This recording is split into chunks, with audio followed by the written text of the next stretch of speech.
Hello students, जैसा कि हमने लास्ट वीडियो में बात की थी सस्टेनेबल डेवलपमेंट के बारे में।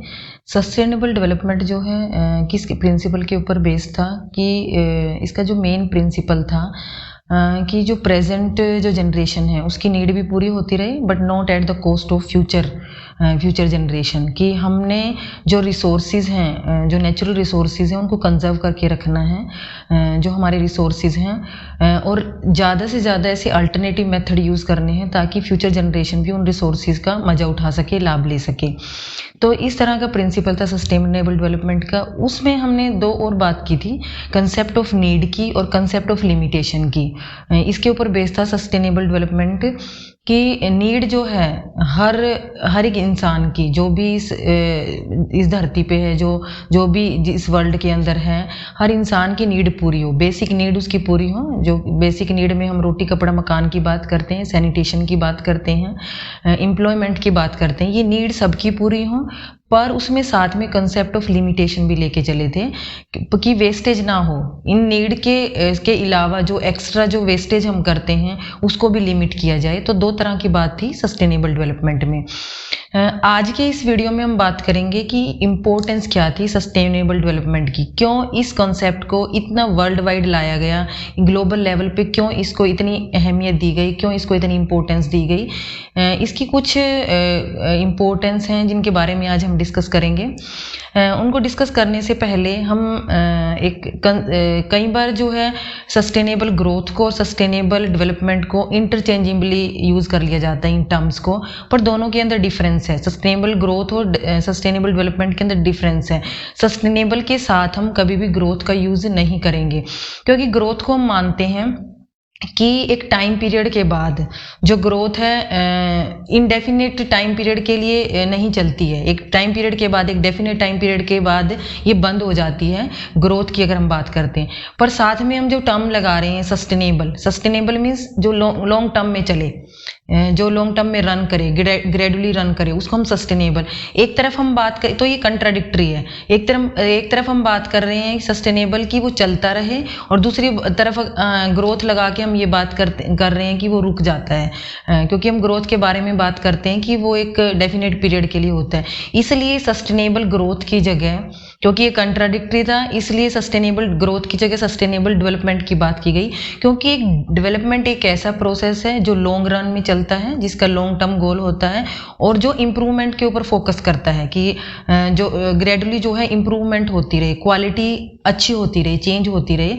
तो इसलिए सस्टेनेबल ग्रोथ की जगह सस्टेनेबल डेवलपमेंट रखा जाता है। चलिए अब हम बात करते हैं इम्पोर्टेंस ऑफ सस्टेनेबल डेवलपमेंट। इसकी इम्पोर्टेंस क्या है? अगर हम फर्स्ट बात करें वर्दी प्रिंसिपल, वर्दी का मतलब होता है गुड इनफ, जिनको हम यूज़ कर सकें, धारण करने योग्य जिनको बोलते हैं वर्दी प्रिंसिपल। कि जो इसका जो प्रिंसिपल था, जो मेन प्रिंसिपल, अभी हमने बात की सस्टेनेबल डेवलपमेंट का जो मेन प्रिंसिपल था कि प्रेजेंट की जो नीड है, जो प्रेजेंट जनरेशन है, उनकी नीड, बेसिक नीड पूरी हो, और साथ में बट इस कॉस्ट पे नहीं कि फ्यूचर के लिए कुछ भी ना बचे। नेचुरल रिसोर्सेज को कंजर्व करके रखना है, उनको प्रोटेक्ट करके रखना है ताकि फ्यूचर जनरेशन भी उसको यूज़ कर सके। इस प्रिंसिपल के ऊपर बेस्ड था, और ये प्रिंसिपल एक वर्दी प्रिंसिपल था जिसको सोसाइटी के हर लेवल पे अप्लाई किया जा सकता था, चाहे वो नेशनल लेवल है, चाहे वो रीजनल लेवल है, चाहे वो ग्लोबल लेवल है, उसको हर लेवल पे ईजिली यूज़ किया जा सकता है। इस तरह का प्रिंसिपल था इसका। सेकंड, अगर हम बात करें इसकी इंपॉर्टेंस की, pursuit of excellence. Pursuit of excellence, pursuit होता है कोई इस तरह का एक्शन जिसको अचीव किया जा सकता है, कुछ अचीव करने के लिए, कुछ टू गेट समथिंग, उसको बोलते हैं इस तरह के एक्शन को परसूट ऑफ एक्सीलेंस। कि सस्टेनेबल डेवलपमेंट एक इस तरह का एक्शन था जिसमें हम इकोनॉमिक ग्रोथ की भी बात करते थे कि इकोनॉमिक ग्रोथ जो है वो होती रहे। ऐसा नहीं है कि हमने टेक्निकल जो डेवलपमेंट है रोक देनी है, हमने दोबारा कि हम तो नेचुरल रिसोर्सेज को बचा के रखेंगे, हम तो पुराने तरीके ही यूज़ करेंगे, टेक्नोलॉजी को ज़्यादा बढ़ावा नहीं देना है। टेक्निकल ग्रोथ बना के रखनी है, तभी इकोनॉमिक ग्रोथ होगी। अगर हम टेक्निकली साउंड होंगे तभी हम ग्लोबल लेवल पे भी सस्टेन कर सकेंगे, इकोनॉमिक ग्रोथ होगी। और इंटेलेक्चुअल डेवलपमेंट भी साथ साथ रखनी है, इसलिए ये नहीं कि बैठ जाना है बस और दिमाग से सोचना ही नहीं है। टेक्निकल डेवलपमेंट करनी है जिससे कि इकोनॉमिक ग्रोथ भी सस्टेन रहे, पर साथ साथ ऐसे अल्टरनेटिव वे सोचनी है जिसके से कि हम अपने नेचुरल रिसोर्सेज को भी बचा सकें। अल्टरनेटिव वे की बात करते हैं हम, इसमें रिन्यूएबल एनर्जी सोर्सेज जो हैं उनकी बात करते हैं कि उस तरह के सोर्सेज हमने यूज़ करने हैं। जैसे आप विंड एनर्जी को यूज़ करते हैं, सोलर एनर्जी को यूज़ करते हैं इलेक्ट्रिसिटी प्रोड्यूस करने के लिए, तो इस तरह की बात की गई थी। तीसरा जो है इम्पोर्टेंस थी जस्टिफाइबल डेवलपमेंट। ये जो एक सस्टेनेबल डेवलपमेंट का एक कंसेप्ट था वो जस्टिफाइबल था, क्योंकि हम इसमें प्रेजेंट जनरेशन की नीड को भी ध्यान में रख रहे थे और फ्यूचर जनरेशन की जो नीड है उनको भी ध्यान में रख रहे थे कि प्रेजेंट जनरेशन की भी बेसिक नीड पूरी हो पर without the cost of future generation की, उनके लिए भी नेचुरल रिसोर्सेज को बचा के रखा जाए। नेक्स्ट जो इम्पोर्टेंस थी इसकी प्रोटेक्शन ऑफ नेचुरल रिसोर्सेज। इसके अंदर सस्टेनेबल डेवलपमेंट का जो कंसेप्ट इस चीज़ के ऊपर एम्फेसाइज करता था कि हम नेचुरल रिसोर्सेज को प्रोटेक्ट करें। इसीलिए यहाँ पे सस्टेनेबल डेवलपमेंट के कॉन्सेप्ट में रिन्यूएबल एनर्जी को ज़्यादा यूज़ करने की बात की गई थी, ऐसे अल्टरनेटिव वेज फाइंड आउट करने की बात की गई थी ताकि नेचुरल रिसोर्सेज को कंजर्व किया जा सके, उनको ख़त्म होने से बचाया जा सकते। ऐसे रिन्यूएबल सोर्सेज जैसे विंड एनर्जी है, उससे हम इलेक्ट्रिसिटी प्रोड्यूस कर सकते हैं और उस इलेक्ट्रिसिटी को बजाय कि हम कोल को यूज़ करके, जिससे इतना CO2 भी निकलता है, ग्लोबल वार्मिंग भी होती है, और ये एक ऐसा रिसोर्स है जिसको रिन्यू होने में बहुत टाइम लग जाता है, सालों लग जाते हैं और ये इतना इजीली रिन्यू नहीं किया जा सकता। तो उस नेचुरल रिसोर्स को बचाने के लिए उसका अल्टरनेटिव फाइंड आउट किया गया विंड एनर्जी का। उसी तरह सोलर एनर्जी को भी हम 3 तरह से, सोलर एनर्जी तो हमारे लिए बहुत फ़ायदेमंद है जिसको हम 3 वे में यूज़ कर सकते हैं। जो एक तो डायरेक्ट वे है जो हम घरों में यूज़ करते हैं, पानी गर्म करने के लिए आप यूज़ कर सकते हो, या जो सोलर कुकर है उसमें खाना बनाने के, वो एक डायरेक्ट वे है उसको यूज़ करने का। दूसरा जो है एक और वे है सोलर एनर्जी को यूज़ करने का कि इसकी जो सन की जो रेडिएशंस हैं उनको एक जगह फोकस कर लिया जाता है और उस फोकस करके स्टीम बनाई जाती है और उस स्टीम से आगे टरबाइन चलाए जाते हैं और इलेक्ट्रिसिटी प्रोड्यूस की जाती है। एक ये तरीका है सोलर एनर्जी को यूज़ करने का। तीसरा जो है फोटो सेल होते हैं, वो उनको जो ये है चार्ज कर दे, फोटो सेल्स की के अंदर जो सन की जो एनर्जी है वो उसको चार्ज कर देती है, बाद में उनको उस एनर्जी को यूज़ कर लिया जाता है। तो इस तरह से हम नेचुरल रिसोर्सेज को प्रोटेक्ट कर सकते हैं उनके अल्टरनेटिव वे फाइंड आउट करके। नेक्स्ट जो है सस्टेनेबल डेवलपमेंट के अंदर सिर्फ नेचुरल रिसोर्सेज को कंजर्व करने की बात नहीं कही गई थी, सस्टेनेबल इकोनॉमिक ग्रोथ की बात की गई कि इकोनॉमिक ग्रोथ को भी सस्टेन करके रखना है, कि जो भी इस सोसाइटी के अंदर जो भी पर्सन है उसको उसकी बेसिक नीड पूरी हो, उसको एम्प्लॉयमेंट मिले, इस तरह के वेज फाइंड आउट करने हैं। यानी कि इसमें ये बात की गई है कि हमने टेक्नोलॉजिकल जो एडवांसमेंट है जो या डेवलपमेंट उसको रोक नहीं देना है। अगर हम उसको रोक देंगे, इंटेलेक्चुअल डेवलपमेंट नहीं होगी, हम दिमाग का यूज़ नहीं करेंगे, बैठ जाएंगे बिल्कुल, तो जो नेशन है, जो सोसाइटी है, वो ग्रो नहीं कर पाएगी और इकोनॉमिक सस्टेनेबिलिटी नहीं बन पाएगी। तो इसमें एक तो ये बात की गई थी कि टेक्नोलॉजिकल डेवलपमेंट करें पर उसके साथ साथ नेचुरल रिसोर्सेज को बचाने के लिए अल्टरनेटिव वे भी फाइंड आउट करें। दूसरा जो है इनकम, जो जैसे कई अमीर गरीब का जो भेदभाव है कि इनकम का जो यूनिफॉर्म डिस्ट्रीब्यूशन नहीं है लोगों के बीच में, उसकी बात की गई थी कि वो डिस्ट्रीब्यूशन जो है हमने इस तरह के वे फाइंड आउट करने हैं कि वो डिस्ट्रीब्यूशन इक्वल रहे, हर एक को एम्प्लॉयमेंट मिले, हर एक की बेसिक नीड पूरी हो। इसके लिए गवर्नमेंट प्रोविज़न भी करती है, जैसे टैक्स का प्रोविज़न किया जाता है, जिनकी ज़्यादा इनकम है उसके लिए ज़्यादा इनकम टैक्स का प्रोविज़न। तो इस तरह के वेज यूज़ करने की बात की गई थी ताकि जो इकोनॉमिक ग्रोथ है वो सस्टेन हो सके। नेक्स्ट जो है इन्हांसमेंट ऑफ रिसोर्स बेस, इसमें जो सस्टेनेबल डेवलपमेंट इस बात के ऊपर फोकस करती है कि जो हमारा नेचुरल जो रिसोर्स बेस है, जो हमारे नेचुरल रिसोर्सेज हैं, उनको हमने उस रिसोर्स बेस को कंजर्व करके रखना है। जैसे फॉर एग्जांपल हमारा एक नेचुरल रिसोर्स है कोल। अब हम ये नहीं सोचेंगे कि कोल को यूज़ करते रहें, जब ख़त्म हो जाएगा तब सोचेंगे अल्टरनेटिव वे। यानी कि आपने अल्टरनेटिव वे जो है साथ साथ फाइंड आउट करने हैं। उस जो बेस मटेरियल है, जो हमारा नेचुरल बेस मटेरियल है, उसको प्रिजर्व करके रखना है। ख़त्म होने के बाद अल्टरनेटिव वे नहीं सोचने हैं, उसको भी प्रिजर्व करके रखना है और साथ में अल्टरनेटिव वे भी सोचने हैं। चलिए नेक्स्ट है जो नेक्स्ट इम्पोर्टेंस की हम बात करते हैं, वार्निंग अबाउट ग्लोबल पॉपुलेशन। जो सस्टेनेबल डेवलपमेंट है उसके अंडर एक प्रोजेक्ट आया था, यूएन का प्रोजेक्ट था, जिसमें उन्होंने बोला था कि 2100 ईयर तक जो हमारी जो ग्लोबल पॉपुलेशन है 10 बिलियन से ज़्यादा हो जाएगी। जो अब की जो पॉपुलेशन है वो नियर अबाउट 7 बिलियन है या से थोड़ी ज़्यादा है। तो देखो 3 बिलियन का अभी देखो इतना ज़्यादा वो है कि नेचुरल रिसोर्सेज हमारे क्या नाम वेस्ट हो रहे, मतलब हम उनको कंजर्व नहीं कर पा रहे हैं। इतनी ज़्यादा पॉपुलेशन है, उसके लिए फूड, उसके लिए बेसिक नीड्स पूरी करनी मुश्किल हो रही हैं। तो जब इतनी ज़्यादा पॉपुलेशन बढ़ जाएगी, अगर हमने अभी ध्यान नहीं दिया इस सस्टेनेबल डेवलपमेंट की तरफ, अल्टरनेटिव नहीं खोजे, तो जब इतनी ज़्यादा 3 बिलियन और पॉपुलेशन आ गई, अब उसके लिए रहने का भी इंतजाम करना है, उसके लिए खाने का भी इंतजाम करना है। तो इसी तरीके से अगर नेचुरल रिसोर्सेज वेस्ट होते रहे तो क्या उस जनरेशन को यहाँ एकोमोडेट किया जा सकता है, उसकी बेसिक नीड पूरी हो सकती है? तो उनकी इतनी बड़ी पॉपुलेशन, जो 3 बिलियन पॉपुलेशन और ऐड होने वाली है अगले 50-70 सालों में, तो उसके लिए अभी से सस्टेनेबल डेवलपमेंट का कंसेप्ट रखना जरूरी था और ये इम्पोर्टेंट कॉन्सेप्ट था।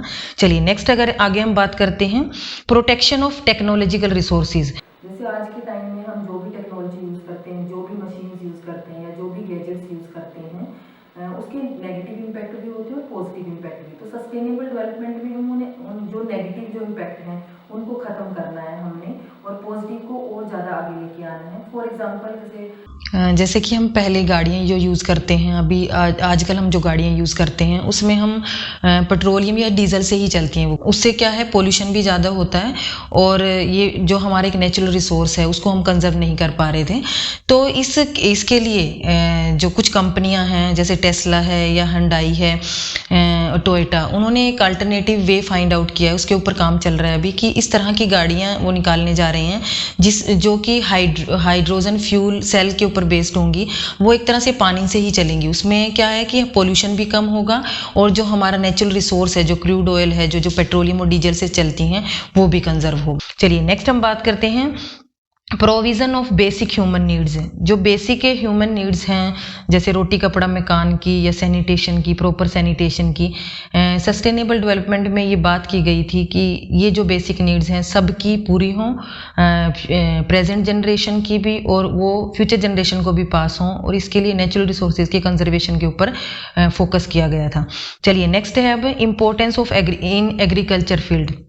अगर हम एग्रीकल्चरल फील्ड की बात करें, एग्रीकल्चरल फील्ड में अगर हम इसी तरह से जो अनसस्टेनेबल मेथड्स हैं, इरिगेशन के जो अनसस्टेनेबल मेथड हैं, या फिर स्प्रेइंग के जो अनसस्टेनेबल मेथड हैं, या फिर सीडिंग के जो है अनसस्टेनेबल मेथड हैं, उन्हीं को अगर हम यूज़ करते गए तो उसमें इरिगेशन के लिए वाटर भी ज़्यादा लगेगा। सीडिंग के जो हम मेथड हैं वो यूज़ करते रहे तो उसके लिए हमें अल्टरनेटिव फाइंड आउट करना पड़ेगा। तो उसका क्या अल्टरनेटिव है, जैसे हम एक बात करते हैं, माइक्रो फार्मिंग की बात करते हैं। माइक्रो फार्मिंग में छोटे एरिया में भी जो फसलें उगाई जा सकती हैं, छोटे एरिया के अंदर, जैसे आप वर्टिकल स्टैक्स बना दिए जाते हैं। ये 4x4 की जो है जैसे क्यारियाँ होती हैं उसमें वर्टिकल स्टैक्स बना दिए जाते हैं। एरिया छोटा है पर वहाँ पे जो क्रॉप है वो ज़्यादा उगाई जा सकती है, इसको हम माइक्रो फार्मिंग बोलते हैं। एक जेनेटिकल इंजीनियरिंग सीड की हम बात करते हैं। वो जेनेटिकल इंजीनियरिंग सीड क्या थे कि उसमें जो सीड जो बनाए जाते थे उनकी उसमें एक तो पेस्टिसाइड, उसको पेस्ट नहीं लगता था, तो पेस्टिसाइड हम जो जेनेटिक इंजीनियरिंग सीड है उसमें पेस्टिसाइड हम यूज़ नहीं करते हैं जब भी क्रॉप होगा, क्योंकि वो इस तरह का सीड होता है कि उसमें पेस्ट लगता ही नहीं है। और क्रॉप भी मतलब ज़्यादा होती है, आपकी फसल ज़्यादा उगती है, ज़्यादा हमारे आउटपुट ज़्यादा रहता है। पर ये एक डिबेटेबल टॉपिक है, क्योंकि इसमें बात की गई है कि जो ये हेल्थ के लिए लोगों ने इसका इशू उठाया है कि ये हेल्थ के लिए ठीक नहीं है। तो ये ग्लोबल लेवल पे अभी तक तो एक डिबेटेबल इशू रहा है। तीसरा जो है, हम एग्रीकल्चर फील्ड में क्या कर सकते हैं, क्या अल्टरनेटिव, इरिगेशन का एक अल्टरनेटिव मेथड है जो कि दुबई में यूज़ किया जाता है, जिसको हम ड्रिप इरिगेशन मेथड बोलते हैं। मतलब कि आप सिर्फ बजाय कि इस तरह से इरिगेट करने के, पानी इस तरह से देने से, खुला पानी देने के, जो आपकी फसलें हैं उसमें क्या किया जाता है, जड़ों में एक डिप करके पानी, ऐसा दुबई में होता है क्योंकि वहाँ पे पानी की बड़ी शॉर्टेज रहती है और वहाँ की जो मिट्टी है भी इस तरह की होती है, बहुत जल्दी पानी सोख लेती है। तो वहाँ पे पौधे के जड़ों में ऐसे पाइपिंग का सिस्टम होता है, पाइप लगा दिए जाते हैं और सिर्फ डिप करके पानी गिरता रहता है, वो पानी की वेस्टेज को बचाता है। तो इस तरह के मेथड यूज़ किया जा सकते हैं एग्रीकल्चर में, अगर हमने अपने जो नेचुरल रिसोर्स है उसको कंजर्व करना है। एक और है क्रॉप रोटेशन का मेथड। हम सिर्फ यहाँ पे एग्रीकल्चरल फील्ड में हम अपनी सोयल कंजर्वेशन की भी बात करते हैं, क्योंकि हम इस तरह की फसलें ज़्यादा उगाने के चक्कर में हम क्या करते हैं, अपनी सोयल की जो फर्टिलिटी है उसको ख़त्म करते जा रहे हैं। एक के बाद एक फसल उगा देते हैं, सेम तरह की फसल एक के बाद एक उगा देते हैं, उससे सोयल की जो फर्टिलिटी है वो ख़त्म होती है। तो यहाँ पे हम क्रॉप रोटेशन की बात करते हैं कि आपने एक तरह की फसल उगाई, दूसरी उसके बाद आप पल्सीज उगा दें। पल्सीज क्या करती हैं, जो आपकी सोयल है उसको फर्टाइल करती हैं, उसमें नाइट्रोजन एक एलिमेंट होता है जो सोयल को फर्टाइल करता है। तो इस क्रॉप रोटेशन की बात की गई थी। तो ये कुछ अल्टरनेटिव मेथड सस्टेनेबल डेवलपमेंट में सुझाए गए थे एग्रीकल्चर फील्ड में, कि अगर हमने इतनी लार्ज पॉपुलेशन के लिए खाने का प्रबंध करना है, अरेंजमेंट करना है और अपने नेचुरल रिसोर्सेज को भी कंजर्व करके रखना है, तो ये जो नए मेथड हैं, जो अल्टरनेटिव मेथड है एग्रीकल्चर फील्ड में, उनको यूज़ किया जाए। नेक्स्ट जो है इम्पोर्टेंस ऑफ सिटी डेवलपमेंट। अब देखिए इतनी हम अभी बात कर रहे हैं कि ग्लोबल लेवल पे इतनी ज़्यादा पॉपुलेशन बढ़ जाएगी, तो अब उसको रहने का भी अरेंजमेंट करना है, खाने का अरेंजमेंट तो होगा, तो अब उनको रहने के लिए भी स्पेस चाहिए, बिल्डिंग्स भी चाहिए, उनके लिए शहर भी बसाने पड़ेंगे। तो उसमें क्या होगा, फॉसिल फ्यूल्स जो हैं हमारे यूज़ होंगे, जैसे सीमेंट की फैक्ट्री लगाई है, घर बनाने के लिए सब चाहिए, जो बेस मटेरियल हमें चाहिए, सीमेंट चाहिए, हमें ईंटें चाहिए, और उसके लिए भी जो फैक्ट्री लगाई है, अब फैक्ट्री के लिए भी क्या है, आपको जो फैक्ट्रियाँ चलाने के लिए आपको क्या चाहिए, पावर चाहिए। तो वो इलेक्ट्रिक पावर जो आपको कहाँ से मिलेगी, या तो फॉसिल फ्यूल जो आप कोल जलाएंगे या फिर कोई अल्टरनेटिव मेथड फाइंड आउट करना पड़ेगा। तो ये कहते हैं कि सिटी डेवलपमेंट में भी ये जो अल्टरनेटिव मेथड जो फाइंड आउट किए हैं इलेक्ट्रिसिटी प्रोड्यूस करने के, वो बड़े ही हेल्पफुल होंगे। तो इसलिए ये भी इसकी एक इम्पोर्टेंस थी कि अल्टरनेटिव मेथड, सस्टेनेबल जो डेवलपमेंट है वो अल्टरनेटिव मेथड्स की, अल्टरनेटिव वे फाइंड आउट करने की बात करती थी। चलिए नेक्स्ट है अब अपना control over climate change. Climate, क्योंकि जो है टेक्नोलॉजिकल जो रिसोर्सेज का यूज़ जो है वो बहुत ज़्यादा बढ़ गया है, अननेसेसरी भी है कई बार। तो आप जैसे एसी चलाते हैं, एसी चलाने में जो है, जो उसकी जो वो हवा निकलती है गर्म, वो भी ग्लोबल वार्मिंग करती है। तो एसी जो चलाते हैं हम, जो इस तरह के अप्लायंसेज जिनमें बहुत ज़्यादा इलेक्ट्रिसिटी यूज़ होती है, और इस इलेक्ट्रिसिटी को प्रोड्यूस करने के लिए कोल जलाया जाएगा, जहाँ पे इलेक्ट्रिसिटी प्रोड्यूस होगी उससे CO2 निकलेगा, और वो CO2 जो है ग्लोबल वार्मिंग का काम करती है एनवायरनमेंट के अंदर। और हमारे जो क्लाइमेट चेंज बहुत ड्रास्टिक आ जाते हैं कि गर्मियों में बहुत ज़्यादा गर्मी हो रही है, सर्दियों में कई बार बहुत ज़्यादा सर्दी, जब बारिश का मौसम नहीं है तो बारिश पड़ रही है। तो उस क्लाइमेट चेंज के ऊपर कंट्रोल करने के लिए भी सस्टेनेबल डेवलपमेंट की बात की गई। चलिए नेक्स्ट अब हम बात करते हैं importance for financial stability. Financial stability means कि यहाँ पे जो है सोसाइटी के अंदर जो भी पर्सन है, फाइनेंशियल स्टेबिलिटी में हम बात करते हैं कि अमीर बहुत ज़्यादा अमीर हो जा रहा है और गरीब जो है बहुत ज़्यादा, वो जो यूनिफॉर्मिटी नहीं है, फाइनेंस की जो यूनिफॉर्मिटी नहीं है उसको बना के रखना है। एम्प्लॉयमेंट सबको मिले, सबकी बेसिक नीड पूरी हो, ऐसा ना हो पैसा कुछ लोगों के पास ही जमा हो जाए। उस चीज़ को ख़त्म करने के लिए भी सस्टेनेबल डेवलपमेंट का कंसेप्ट कि जो कंट्रीज़ हैं ये ग्लोबल लेवल पे बात की गई कि जो कंट्रीज़ हैं, जो अलग अलग देश हैं, वो अपने लोगों की बेसिक नीड मुहैया कराएं और उस पैसे को एक जगह जमा होने से बचाएं। तो इसीलिए इस फाइनेंशियल स्टेबिलिटी को बनाने के लिए ही ये इनकम टैक्स का भी प्रोविज़न किया गया है कि जितनी आपकी इनकम है उसके अकॉर्डिंग आप टैक्स पे करेंगे। चलिए नेक्स्ट अगर हम बात करेंगे इम्पोर्टेंस की, तो उसमें है इम्पोर्टेंस फॉर सस्टेनिंग बायोडाइवर्सिटी। क्योंकि हमारी पॉपुलेशन बहुत बढ़ रही है, उसके रहने के इंतजाम करने के लिए जंगलों को काटा जा रहा है और जो हमारी जो वाइल्ड स्पीसीज़ हैं वो कई स्पीसीज़ तो ऐसी हैं जो लुप्त ही हो रही हैं। तो एक फूड चेन जिसकी हम बात करते हैं, फूड वेब जो होता है उसके ऊपर बहुत ज़्यादा इम्पेक्ट पड़ता है। उस फूड वेब के ऊपर अगर इस तरह का इम्बैलेंस रहेगा स्पीसीज़ के अंदर, तो अगर इस तरह का, तो ये हमारे एनवायरनमेंट को बहुत ज़्यादा पोल्यूट करेगा। तो वो फूड वेब हमें यही बताता है कि स्पीसीज़ का जो बैलेंस जो है हमारे एनवायरनमेंट के लिए बहुत ज़रूरी है, अगर हमें एनवायरनमेंट को पोल्यूट होने से बचाना है। दूसरा जो है, हम क्या करते हैं, हम अपने जो ओशंस हैं उनको बहुत ज़्यादा पोल्यूट करते जा रहे हैं। आपने देखा भी होगा ओशंस में कई बार बहुत ज़्यादा पॉलीथीन या गंद पड़ा रहता है, तो वो पोल्यूट होते हैं, जिससे जो एक एल्गी जो स्पीसीज़ है जिसकी हमें बहुत ज़्यादा ज़रूरत होती है, ऑक्सीजन जो बहुत ज़्यादा देती है, CO2 लेती है और ऑक्सीजन एनवायरनमेंट को हमारे साफ़ करती है, वहाँ पे ऑक्सीजन प्रोवाइड करती है हमें। वो एल्गी जो है, क्योंकि इतने ज़्यादा वो ओशन में पानी में होती है, तो जो ओशन को पोल्यूट कर रही है एल्गी ख़त्म होती जा रही है और जो हमें ऑक्सीजन मिलनी थी उससे वो ख़त्म हो रही है और एनवायरनमेंट जो है वो क्लीन नहीं हो रहा है। तो इसीलिए सस्टेनेबल डेवलपमेंट की बात की गई थी। चलिए नेक्स्ट है अब चेंज इन पॉलिसीज़।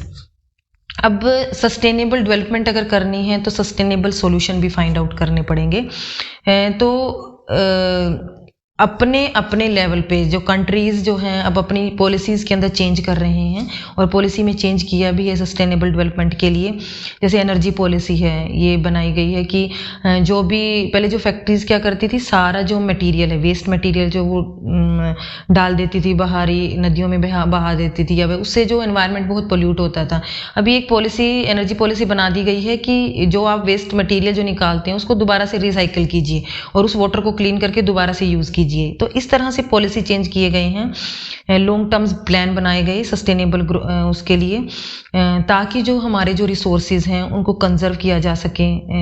ट्रांसपोर्टेशन के रिगार्डिंग रूल हैं या हाउसिंग के रिगार्डिंग जो रूल हैं कि कुछ लोग जो है बहुत ज़्यादा, मतलब कई लोगों के पास तो बहुत ज़्यादा घर होते हैं और कोई ऐसे लोग भी हैं जिनके पास घर ही नहीं है। तो इसमें सस्टेनेबल डेवलपमेंट में ये बात की गई पॉलिसीज़ के अंदर चेंज लाया जाए ताकि जो बेसिक नीड्स हैं सबकी पूरी हों, प्रेजेंट जनरेशन की बेसिक नीड पूरी हो, नेचुरल रिसोर्सेज को बचाया जा सके, ताकि जो फ्यूचर जनरेशन भी है वो ईजिली रिसोर्सेज को अवेल कर सके और उनसे लाभ उठा सके। Thanks for watching video. अगर आपको वीडियो पसंद आया तो इसको लाइक कीजिए, चैनल को सब्सक्राइब कीजिए और अपने कमेंट करना ना भूलिए।